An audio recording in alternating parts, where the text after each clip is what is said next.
Okay guys, this is going to be for us part 4, just kind of the follow-up video.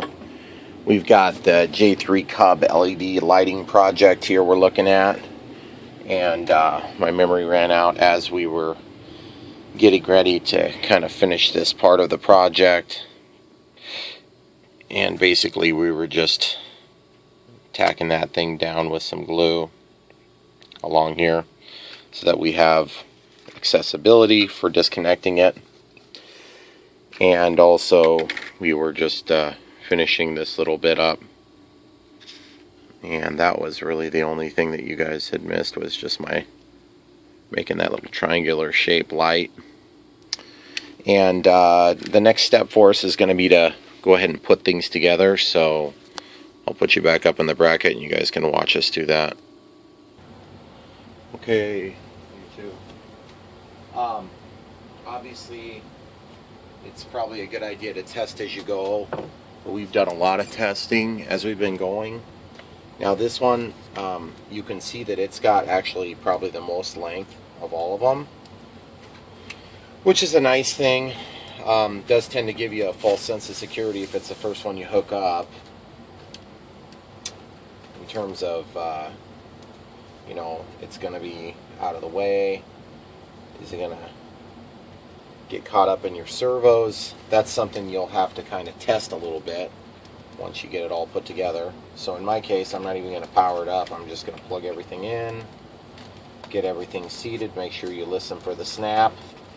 There is a bit of a snap that you'll hear when you plug all that stuff in. They did not leave much room for improvement on these cables. I kind of wish there would have been a little extra, but they're just trying to hold down the weight and everything, and that's a respectable thing to do when you're making airplanes for a living, I suppose. The problem is, like, look how ridiculous it is to hook all this crap up. So you got to kind of hold it at an angle. Just try your best to reach the cables down. Obviously I know it could be worse, but I tend to think it could be a whole lot better too. And then, you know, obviously the export here in this case, for the flaps on this plane. Of course you wouldn't necessarily have to be doing flaps if you were just doing the LED mod. Okay, so there, everything's hooked up. You can see that this excess could get us into trouble back here, so what I'm going to do is I'm just going to simply fold this over upon itself. Then I'm going to let it snap up in there. And it looks like it may fall back down and get into our way as well. So I'm just going to hold it up here in this corner. I'm going to lay it down like this, and I've still got the hot glue going. So I'm just going to take and drop one little drip of glue and hold that in place right at the top there. And it's hard to reach in there with a hot glue gun, so I'll take and put it on like a Q-tip. And I'll actually just do one little dab of glue here. And as soon as you can get that thing set, the better. Just let that thing cool for a second. And there you have it. So now I'm noticing that these cords are kind of they're fighting over position in there. So I'm just gonna slide this one up under that one. I don't like when the cords inside my planes are all tangled up. It seems to exacerbate things when there is a crash. Sorry about my head blocking, guys. Just have to get over it. Okay, so we got everything hooked up. Looks like everything is going to be free of the servos. And then obviously it goes in there just fine. So now the first thing before we start putting all that crap back together and taping it together and all that good stuff is we're going to go ahead and, of course, energize the system. Okay, throttle cuts on. Plug it in. Let everything initiate. Beep, beep, beep. Come on. Good job. Throw this battery in there. Then I'll give you guys the first look at the LEDs. Shut off the supplemental lighting. Green, white, real bright, pointed slightly downward. red, and then the tail dragger light, which is kind of a nuts bright, which is awesome. And that's what it's going to look like. I'm going to go ahead and get it all assembled. I'll throw some tape on here, and then I'll come back to you with all the gear installed. We'll show you the flaps and lights together. Alright guys, fully assembled, ready to rock and roll. Beautiful plane. Got the radio here. Just throw you a couple of shots with flaps, takeoff flaps, landing flaps.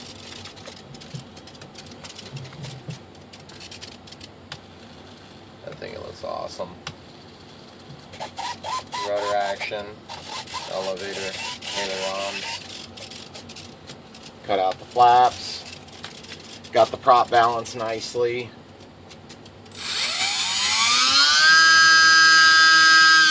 I don't know if you guys remember how crappy it sounded, but it sounded pretty horrific. And if you have a noisy one on this plane, these things are loose and they bump into the foam. So you may have to address that with some glue. This thing is going to be awesome, guys. It's going to be really awesome, so I'm excited to see it. I'm going to pause it and I'll give you guys some shots in a darker environment here. Guys, before I do that, I'll show you my little behind the scenes. Look at this high quality filming equipment here. Got the extension cord and the charger. Got the old broken lamp that is barely held on. Yeah, pretty high quality filming booth, guys. We're going to try to do a little improvements in that here. Flaps. Guys, this thing is going to be the stole plane of the year, I hope. Could also be like way heavy. And I got a recommendation to hollow out these wheels. I might try that. But not right away. I want to see this thing fly. It's kind of killing me. I hope I get some good weather. Okay, we're going to go take it in the dark so you can see it in the dark here. Okay guys, we'll show you some low light. Flap action. That is so cool. Bring it down here. And I just wanted to show you that those lights are in fact pointed a little bit down. You can tell by the... Well, you guys can't tell because in the video it all looks pretty intense. So excited to see how this thing flies. And I mean, it's not like just a little bit of light. So here, we'll go ahead and shut off the ambient light here. There we go. That's my timer. But the thing that's so cool about this is, guys, you remember in the Carbon Cub, those lights block themselves really bad with the wing. And on this thing, look how bright that tail light is. That's awesome. I'm excited to see how good that works. See, viewed from the top of the plane, you still got pretty good visibility. That was my biggest complaint on the Carbon Cub SS. But these things run on a higher voltage. More draw, of course, for power, but that's life. I'll gladly have more power draw and have lights that are bright enough to even make a difference. And as far as switchable landing lights, that is a really cool thing to have, but on these little dinky planes, I don't want to add an extra gram or two, and plus I don't want to spend the extra time. I'm probably not going to fly these things in pitch dark. You just lose half the fun when you're in total darkness. We'll give you some more light here real quick. Oh, look at that. That is so beautiful. Alright guys, really thanks a lot for watching. Sorry this turned into video number 4. But I hope it was worth it. I hope it helps somebody out that needs some technical assistance. Thanks for watching.